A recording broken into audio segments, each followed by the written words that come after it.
What? Oh, God. It's the wrong angle. I was playing Magic on my webcam. What's up, everyone? It's the podcast. What is that noise, BaRRA? What's up? What are you doing in your spare time, bro? I'll show you. This is not great podcast content. I have my Magic mat right here. I'm going to be playing after the podcast tonight. Me and the boys, Ajax included. I push my keyboard out of the way, put my Magic mat right here. And then we play webcam Magic because I miss playing with my friends all the time. What else do you do on your Magic mat of yours? Literally nothing, John. What is wrong with you, man? This is all I use it for. You gotta keep it nice and clean. What is wrong with you, man? Welcome to the Backliners podcast, everybody.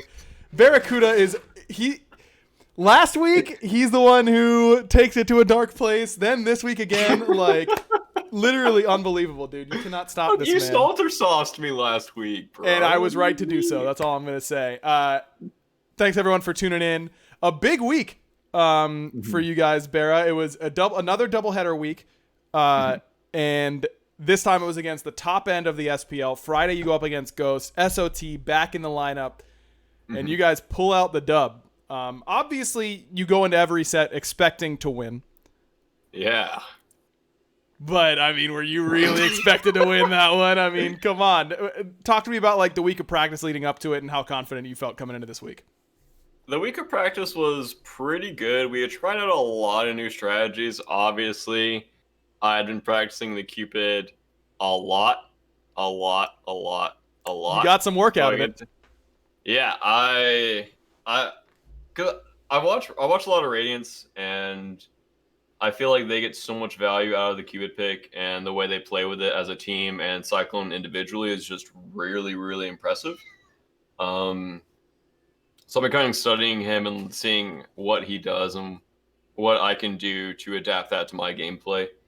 And I feel like the early game, my Cupid laning fan is but in team fights, I think I'm really good at playing with my front line with hearts and playing with the bombs for poke, and I feel like we've been drafting around the Cupid really well. I don't think Ghost drafted around it well, but I think SSG drafted around it really well. And the Ghost set, we messed up a lot of sieges game one when we had EFG. I think we got EFG 2 different times, and I'm pretty sure either one of those sieges we should have been able to end the game on.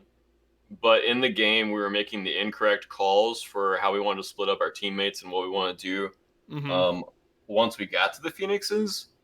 I do think the plan that we made would have worked, but their team comp, it was Cthulhu, Thana, Purse, Rama, Faf. Yeah. So it was really hard for me to actually hit a Phoenix because I was really...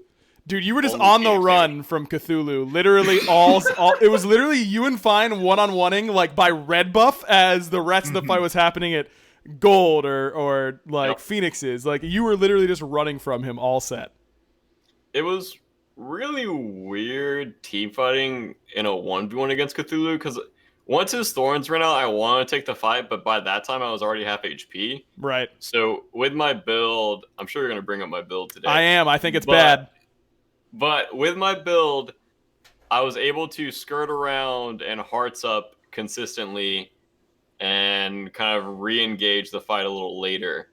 It wasn't a good build for straight boxing the Cthulhu. If I wanted to go that route, I would have gone Devos and probably crit, so I can just fight him once his thorns run out. But in a 1v1 against Cthulhu, I can only get 4 or 5 auto attacks on him before he just turns out and runs away. Right. So in those team fights, I think my build was the best case scenario for what I was looking for, which was just survive, heal up consistently, heal my teammates consistently, and get stuns pretty consistently in fights, depending on how much I was able to stack my passive in the fights. Yeah, I was going to talk to you about your Cupid, because I noticed 2 things in particular. One, you love ending team fights with Fields of Love. The longer you hold on to that ultimate, the stronger it gets in your mind. That's the only explanation that I've got.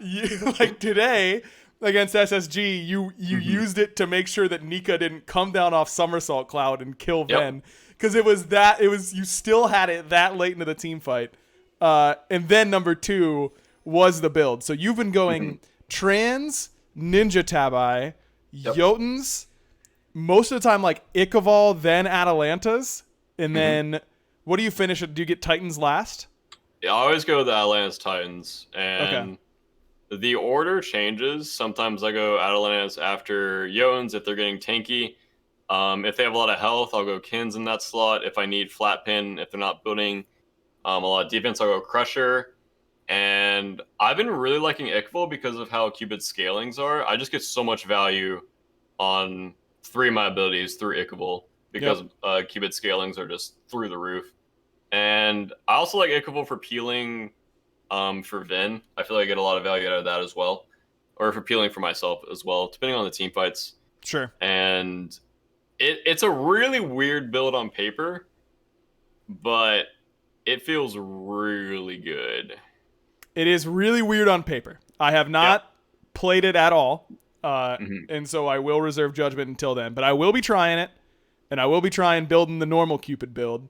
Because most other Cupid players are still just going Devos, Ninja Tabby, Chins, like the bow build, basically, right? Like no one's really going trans on him besides you. I went the Devos build for a while.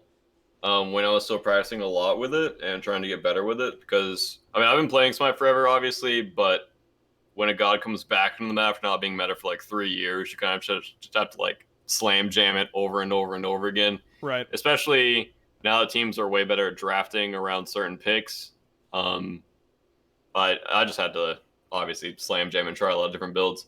Sure. It was kind of the opposite of Heim, where every build felt good on Heim, but the Devos build felt terrible on Cupid. I tried it so much. I tried variations of it. I tried going tried going crit.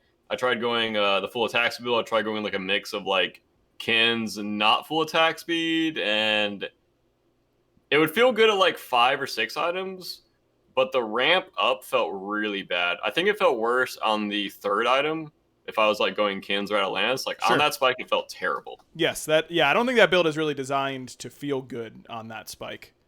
Like I don't think that spike can't even feel that good on like Rom, who is the best at abusing that build. Like it's just that whenever you finally get to 6 items, you just do literally everything. Like you just hit so hard, it feels kind of impossible to deal with. But yeah, that I mean, it clearly works. You cannot argue with the results. If I had told you coming into this week that you come out 1-1. Including did you 2-0 Ghost on Friday? You did, right? You 2-0 Ghost, and then you force SSG to game 3. Would you have taken me up on that? Nope.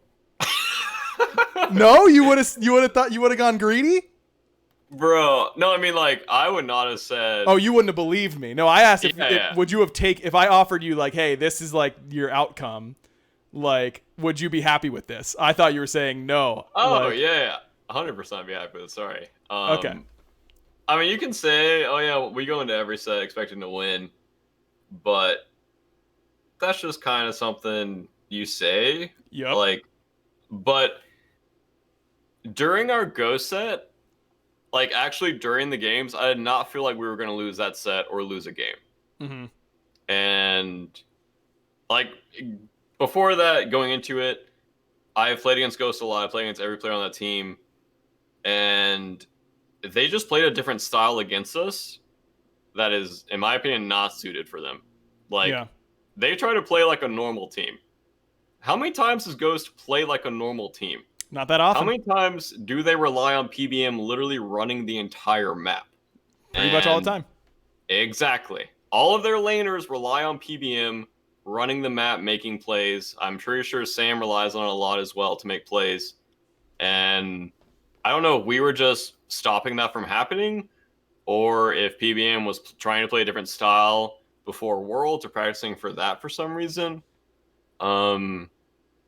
But it was just a different Ghost, I would say, than the standard run it down. Like, literally, the first time I played them, I was solo against a Herc. I got blinked on my Pearl buff wave 1, or like 17 seconds into the game. Yep. Didn't even get a chance to play the game there.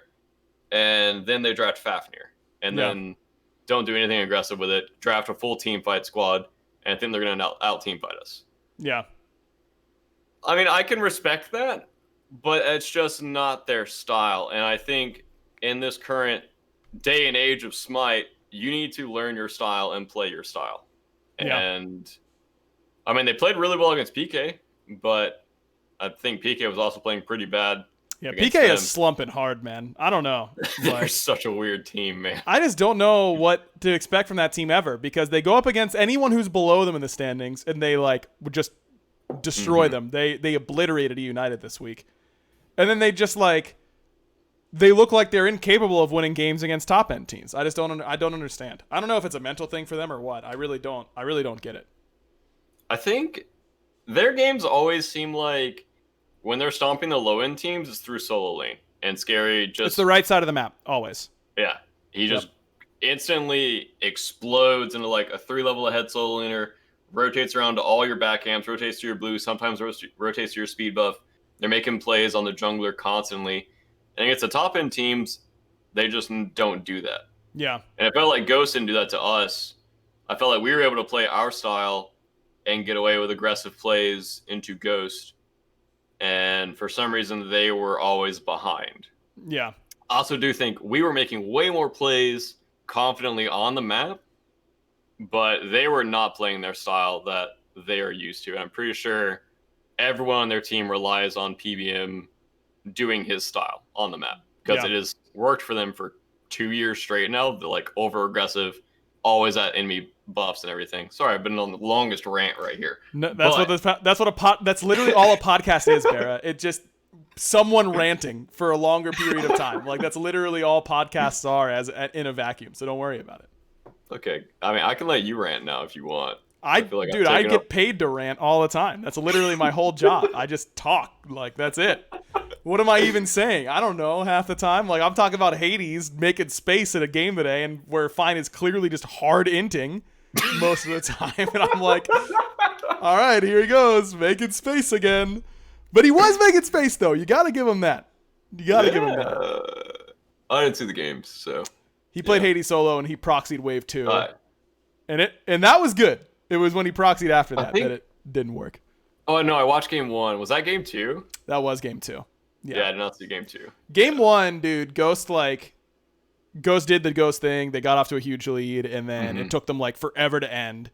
I don't know why they played really slow on the end. I guess maybe after the end call against you guys, they decided to to rein that back in. What were you thinking whenever they just started to smork your Titan? Like, yeah, I was like, there are fire waves on both our Phoenixes, both our dead Phoenixes, right?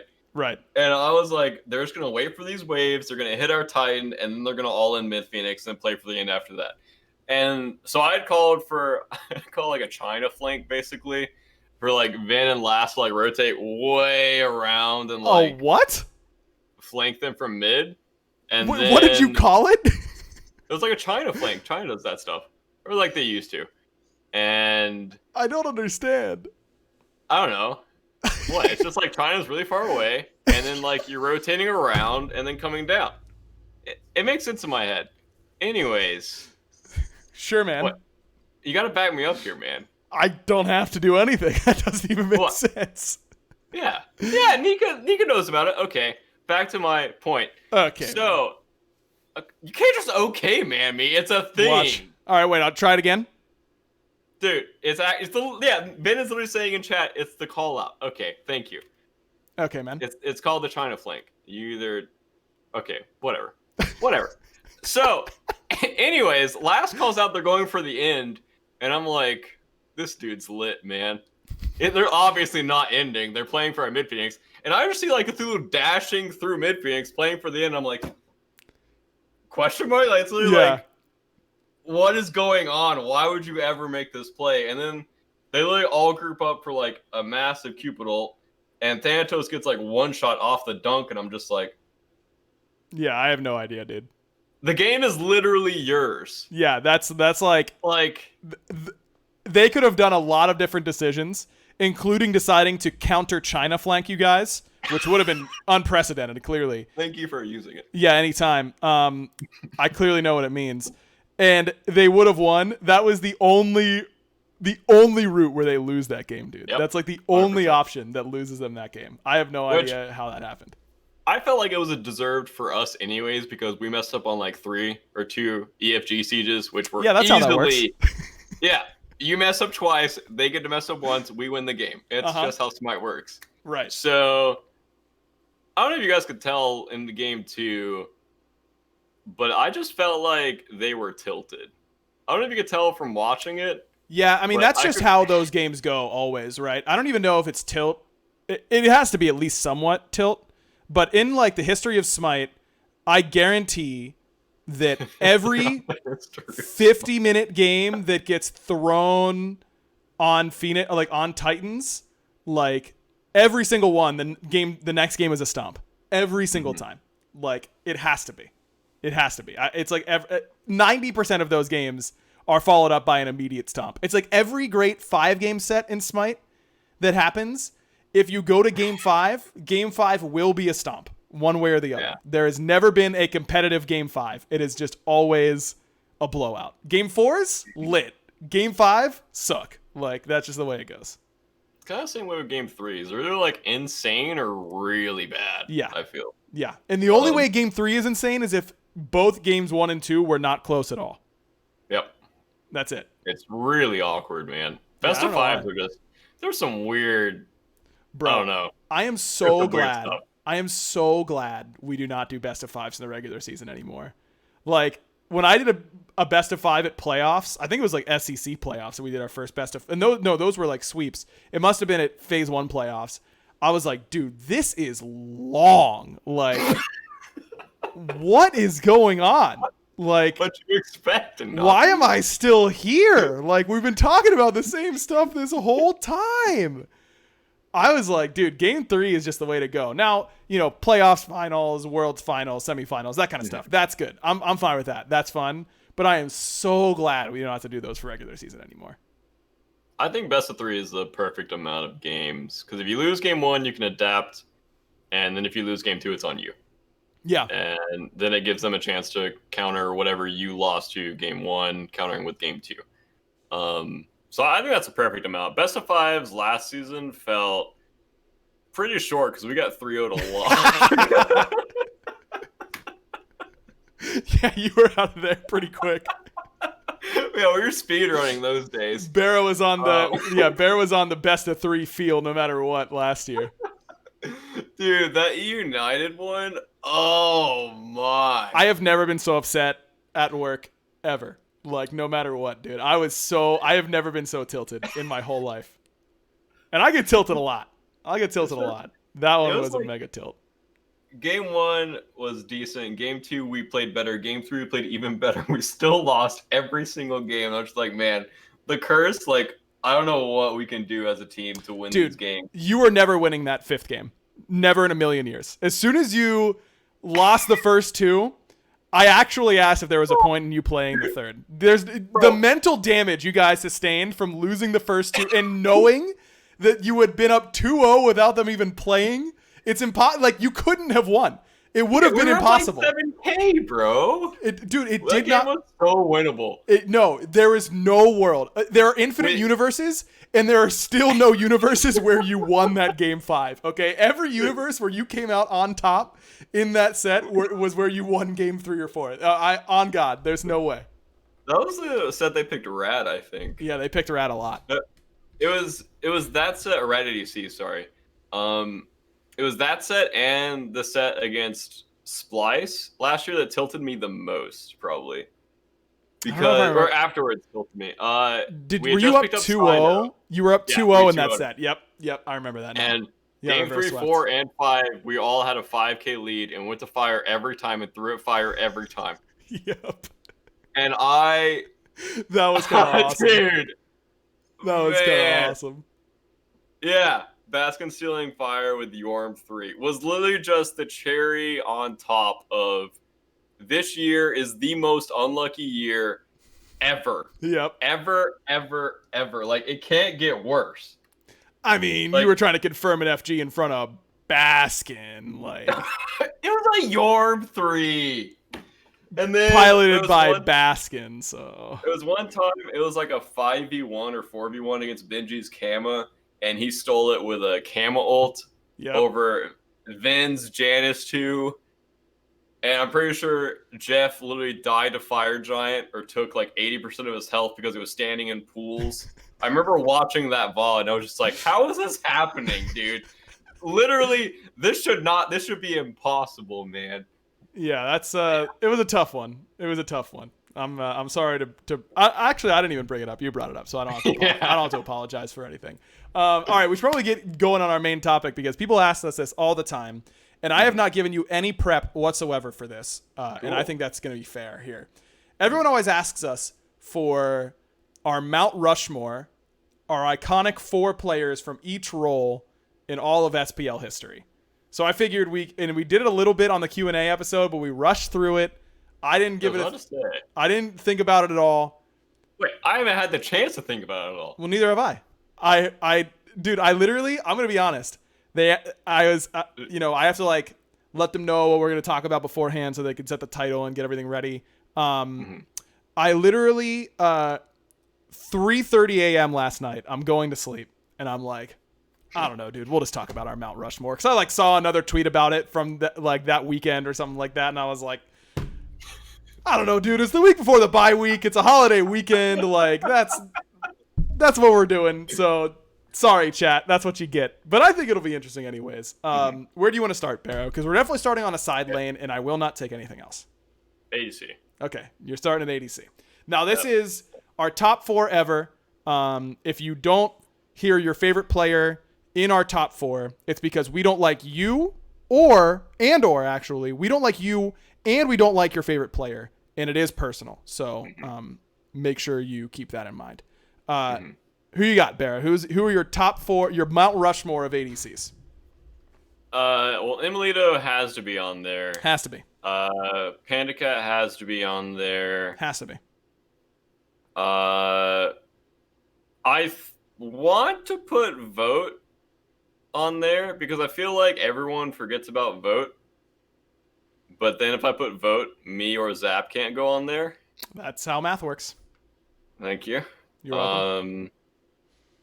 But I feel like Vote is just flying under the radar for so many people as He's far as like underrated. iconic ADCs go. Yep. But he didn't start until season 3. Season 3 was like his first year of competitive. Fine. Me and Zap.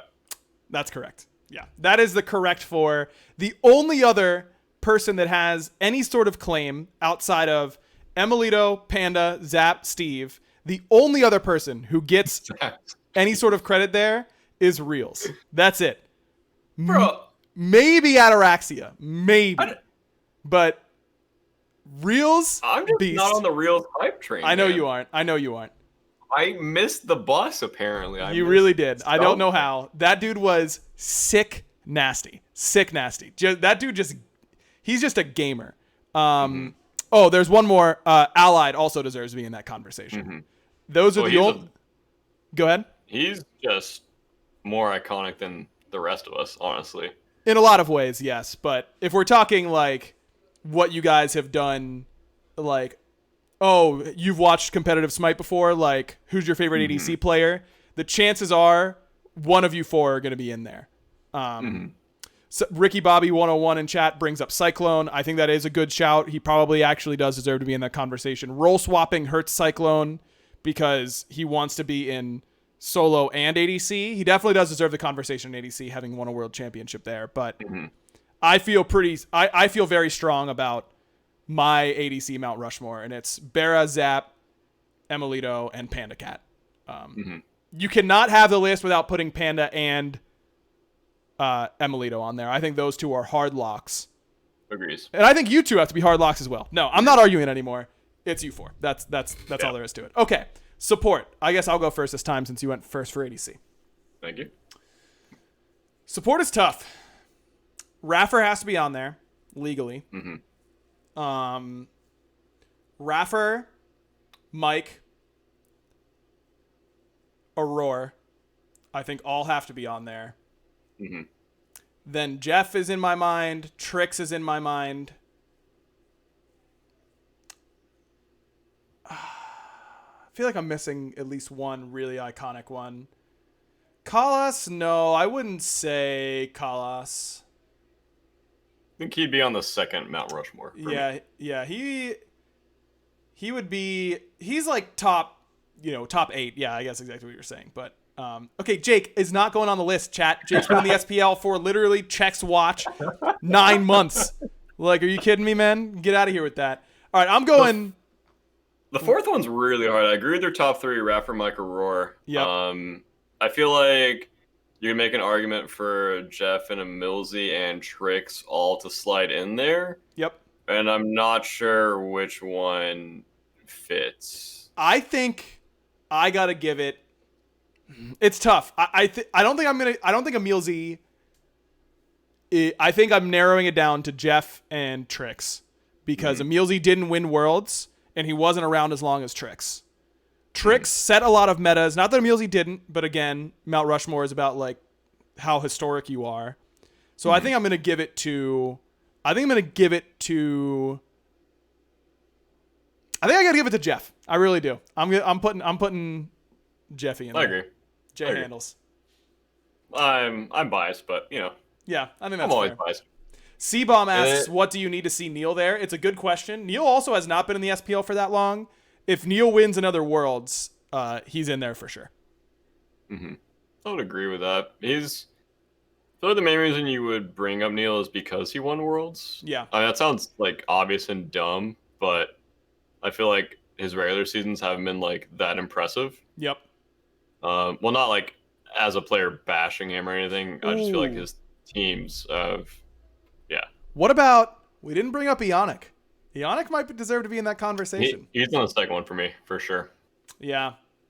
Yeah, I think he does make top 8, but probably not the top 4. Yeah, I think it would be like Ionic, Callus, Trix, and Millsy for the second one for me. I think I'm fine with that. For sure. Hinduman wanted to hear the list again. Our support list is Raffer, Aurora, Mike, Jay Handles, Jeff Hindla. But Trix Tank is right there with Jeff. I'm okay with either one of those for support. Okay, time to head over towards the mid lane. Who you got there? 4 Yamins? Is that allowed? No, but it probably should be. It is actually insane how good that man is. Yep. Can we put Andy Raw on there? Andy, as long as he gets Raw or Baskin, I will allow. Or Raw or Scylla, I should say. Raw or Scylla, Answer's on the list. Okay. I will put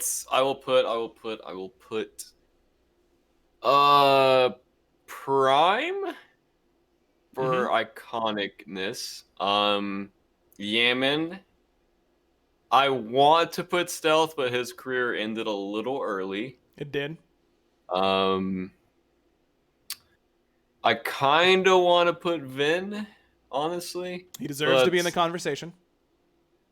And I'm trying to think of another NA mid laner. Hurry has been around the longest. Hurry for sure. Hurry deserves to be up there, I think. Baskin. Bruce's career was too short. Baskin's career was too short for mid, in my opinion. Yeah. Yeah, the people who role swapped get hurt by this, for sure. Paul as well. It just hasn't been that long. Yep. I feel like for Mount Rushmore, it's not about like player skill or like player ceiling. It's more just iconicness. Yes, I agree with that. Yeah, Zeros. I think Zeros is one that I agree with. I think Zeros is on there for me. Wait, so what's your total list? I think my total list would be Yaman. And if I can't put 3 other Yamans, it would be Yaman, Prime, Zeros. And the 4th one is the hardest one. I'm tempted to put Ven. I'm tempted to put Hurry. Just to get some sort of NA presence on there, man. I mean, we're talking 3 EUs. Hurry's never won Worlds, right? No, he has not. I don't think he's even been... What's the farthest Hurry has made it in Worlds? I don't think he's... Has he even played at Worlds? I don't know that he has. I don't think he has. Ever?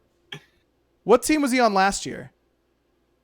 He was on Dig. Yeah, he made it. Yeah, Dig last year. That was his first time playing at Worlds. I'm almost positive that was his first time playing at Worlds. So he's made it to semifinals, which is definitely good. And I thought he was really good on that dig team for sure. But I don't know if I think it's Ven. I would agree with that because it came in hot. Yeah. That sounds weird. Listen, man, that's your boy. You know, I respect it. You gotta pick him up. Regret saying that one. On to the junglers. Yeah. Andy adapting Cuvo Scream. No Gars. Too short. Gar's too short. Yep. Same with Boosh, same with Stealth.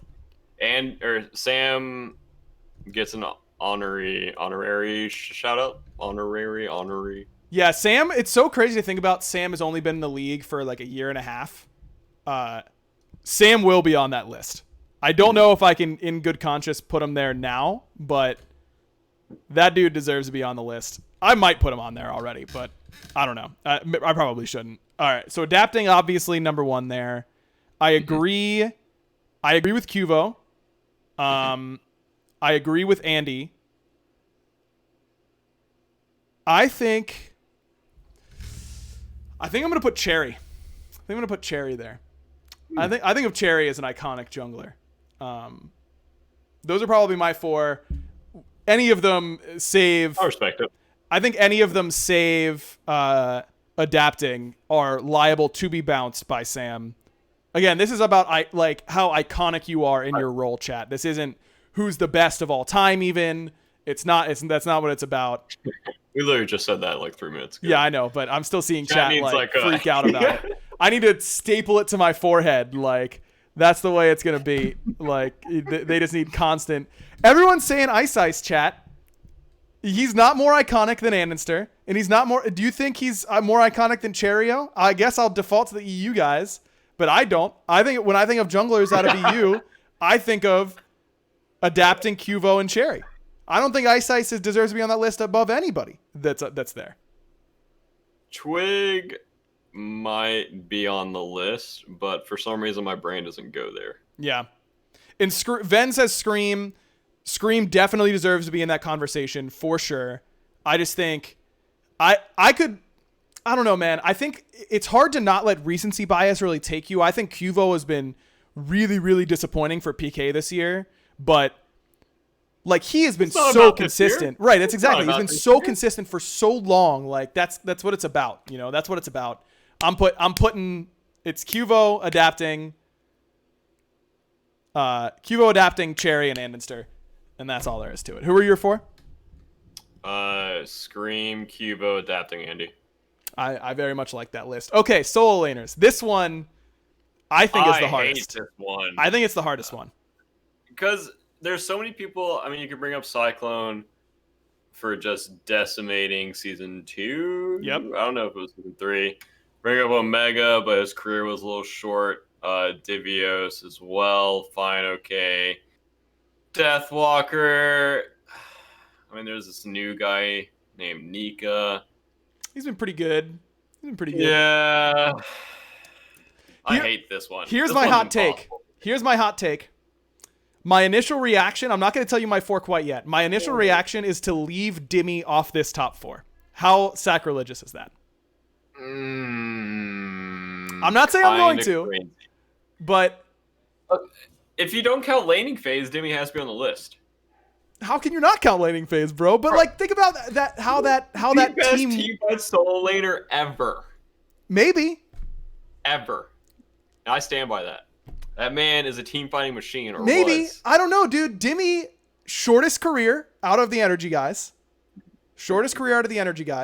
Did a lot for that team, and I think he's a genius when it comes to Smite. I love the guy as a person. It is not meant to be an attack on him at all. But I think you can point to a lot of other factors on those teams. I'm not saying Dimmy didn't contribute. That's unfair. That's just how I feel. Like, I just think that when you're looking at guys like Deathwalker and guys like Benji that have molded metas around themselves, Dimmy did his own thing and did it really well. Also, shout outs to CBomb210 who put Walrus in the chat and turned off my brain for 2 seconds. Like, I'm like making an argument for why no Divvy, and he's like, yeah, Walrus. I'm like, what? Walrus. I don't know, man. Look, I'm not saying he doesn't deserve to be on the list. I just think that every other Energy member has been insta includes. I don't know that Dimmy is for me. Here are my insta includes. Here are the people that absolutely have to be on there. No questions asked. Okay.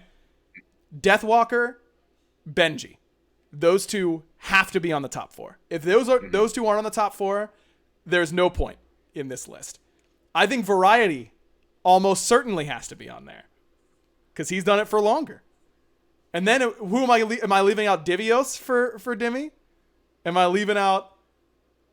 I'm missing someone who I should be. Let's talk about Fine OK. Fine OK, I don't think he's done it long enough. All right, what's your length then? I don't know. I mean, 5 years? No, he's been here for this is his 3rd year. I guess that's long enough. 3rd year. But he hasn't won. Yeah, he started season 5 with CLG was his first like big team, right? Season 5? No way. It had to be before that. I don't think so. No way. It had to be like season 3. Sino's saying he played season 4. No, that was close. Yeah, what about Baskin? What about Cyclone? Am I leaving those guys out? Oh yeah, he played Soar season 4. You're right. Thank you, chat. 1 split in season 4. Okay, so basically this is his like 3rd full year. No, that's fair. Fine deserves to be in the conversation, but I do not think I can put Fine on there quite yet. He hasn't won Worlds yet. I know Variety hasn't either, but he's been such a key part for so long. Apam saying Ronnie, I think that's fair. Scary's won a world championship. He's been to numerous worlds and had great performances there. Hard Pop season 3. Hard Pop season 3. Cyclone Spin. Baskin. Omega. We haven't even talked about like Omega from back in the day. Way too short. I already brought it up. Way too short. Way too short. Yeah. DS1. Solo lane is the hardest one. I'm so convinced that solo is the hardest one. I am non-negotiable. I'm non-negotiable on Benji and on Deathwalker. That's it. Dimmy has to be on there, bro. You're trolling by not putting Dimmy on there, man. I mean, okay, his career was short, and this might be my only exception, but that man, from like 2 or 3 levels behind, would make more impact than the enemy solo laner in late game team fights. I'm not questioning if he was goated, because he is. But there are other people that are also goated, that's all I'm saying. There's only room for 4 goats. There's a small mountain. Benji Deathwalker, right? For sure. Benji Deathwalker are hard locked. You cannot make a top 4 without those 2. Okay, let's narrow it down to 3 then. Okay. Dimmy, Variety, so hard. And who's your 3rd? What? We're not even close to only having 3 in that spot. Baskin and Cyclone both deserve to be in that conversation. Okay, Cyclone hard popped for 1 season? Divios as 2 well. seasons? Yeah, but no one carried that hard like ever, man. Agreed. But his team also played around it, which is your argument for Dimmy. That is true. They would literally throw themselves into the fire, Cyclone rotate in late, and hard carry. I agree. No one person has ever done that before. But their team literally inted, so Cyclone could shine. Sure. I mean, no one has ever been that good at it. Don't get me wrong. Sure. That's fair. All right, I'm ready to give you my definitive 3rd, and I'm not moving on this. It's Baskin. It's Baskin. Because this is Baskin. Okay, and this is a discussion that I've had recently. Solo is Baskin's best role, and I really don't think it's close. Like, he is sick in mid, but this dude dominated solo lane every time he was in there, man. It has got to be Baskin. Dude, he subbed last year, hadn't played in the SPL, came in and broke the averages on every measurable stat in solo lane, and then walked off into the sunset again. Like, that is alpha, man. It has to be Baskin. Those are the first 3.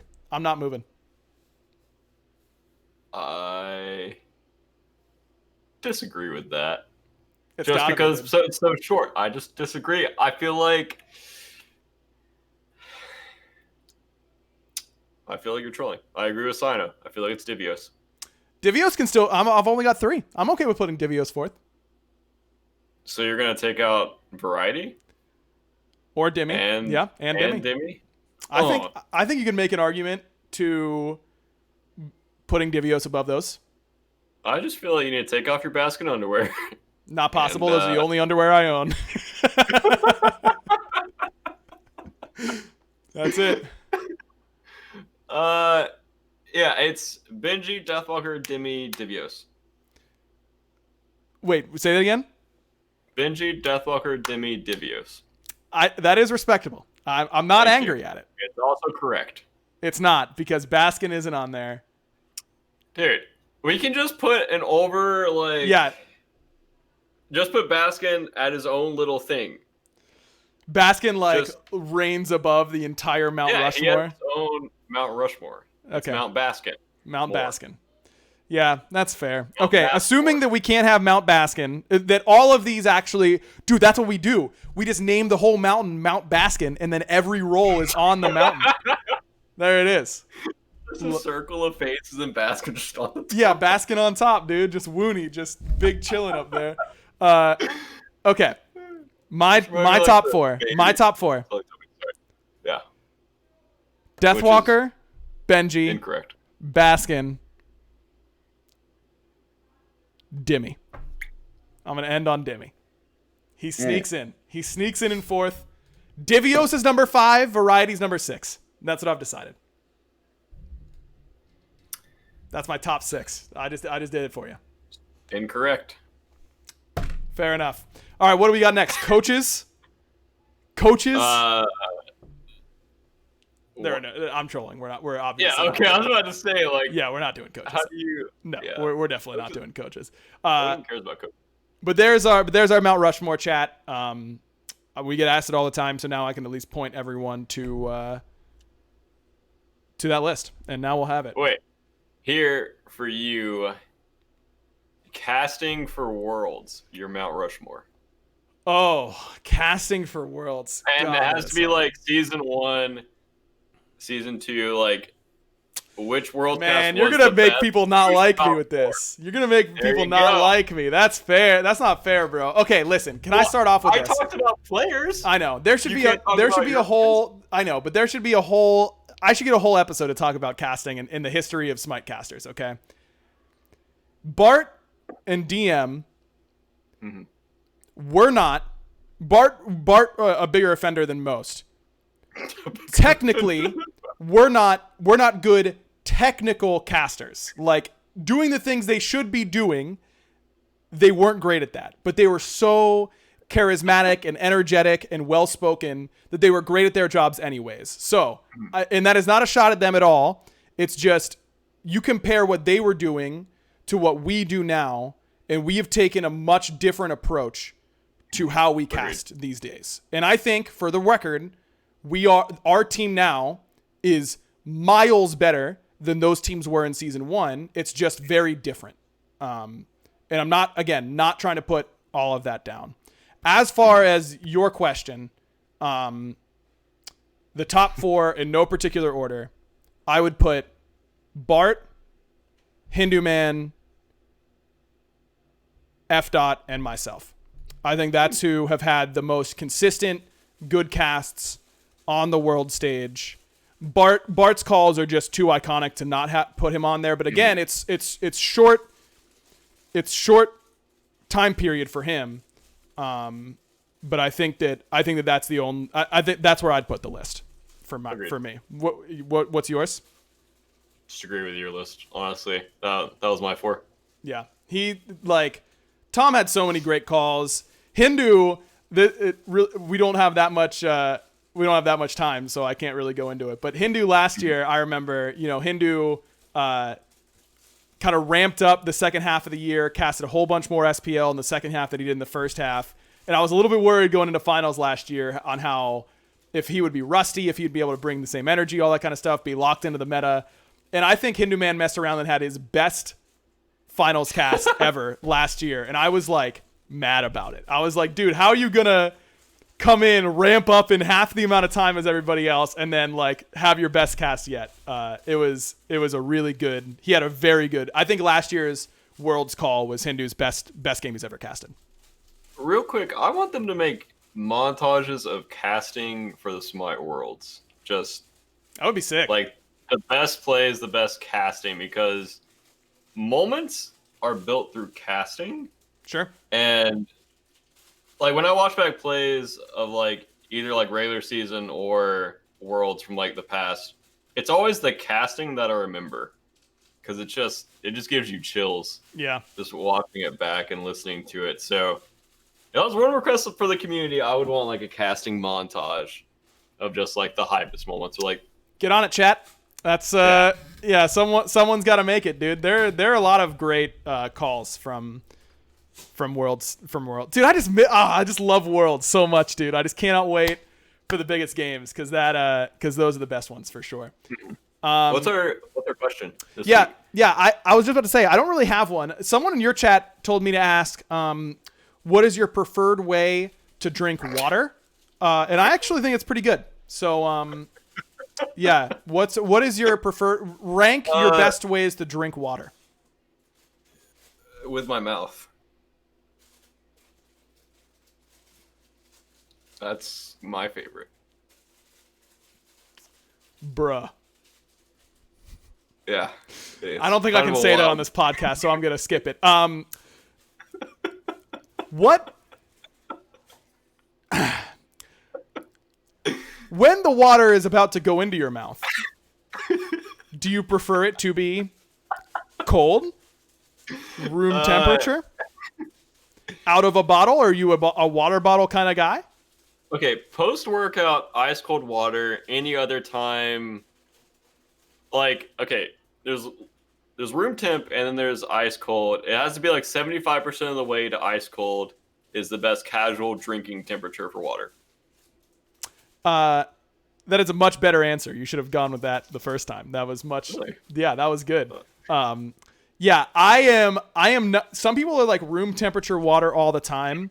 No chance, dude. No chance. Room temperature water just has this bad it has a bad mouth feel. Like it just doesn't feel good in your mouth. These sort of like unlike salter sauce. Right. Yeah. These types of water bottles that keep your water like super cold, those are the best. Like I want to be able to feel how cold it is going all the way down into my stomach. That's what I'm all about. So as much ice as is necessary. If there's and here's another little intricacy.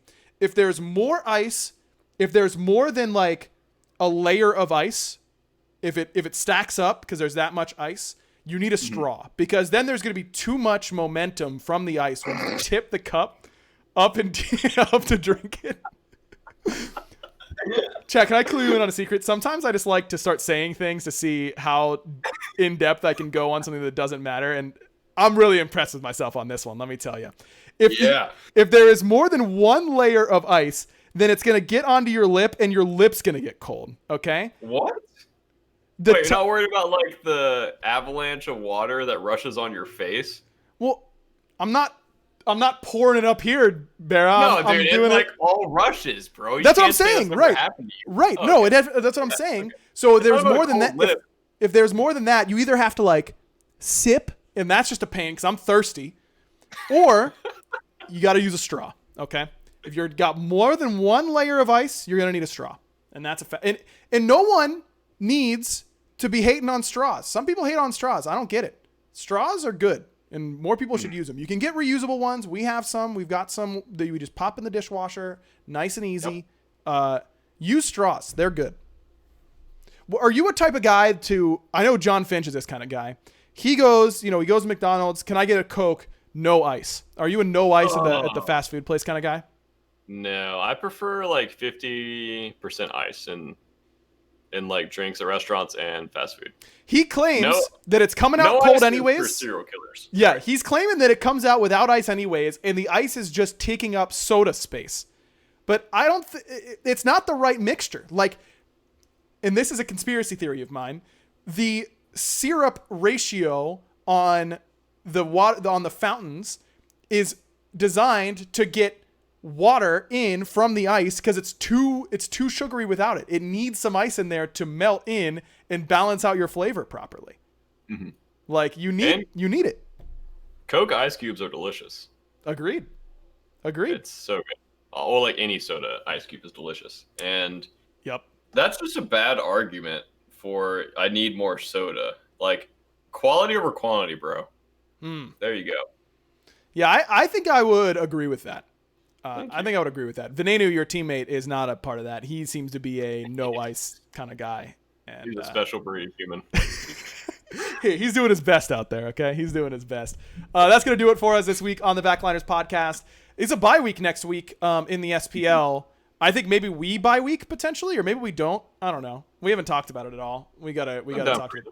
Yeah, we'll figure it out. So check the Twitters, all that kind of stuff. Make sure you guys are following us on Spotify and on Apple Podcasts. You can find a whole bunch of different great esports podcasts on the prediction page. So make sure you're checking those guys out. And give us a rating because that helps us out quite a bit. Thanks for watching, everyone, and we'll see you next time here on the Backliners. John, do your bye. Bye. Nice. That wasn't the greatest one. All right, you want to redo or what? Bye. That was pretty good. Not bad. Thank you.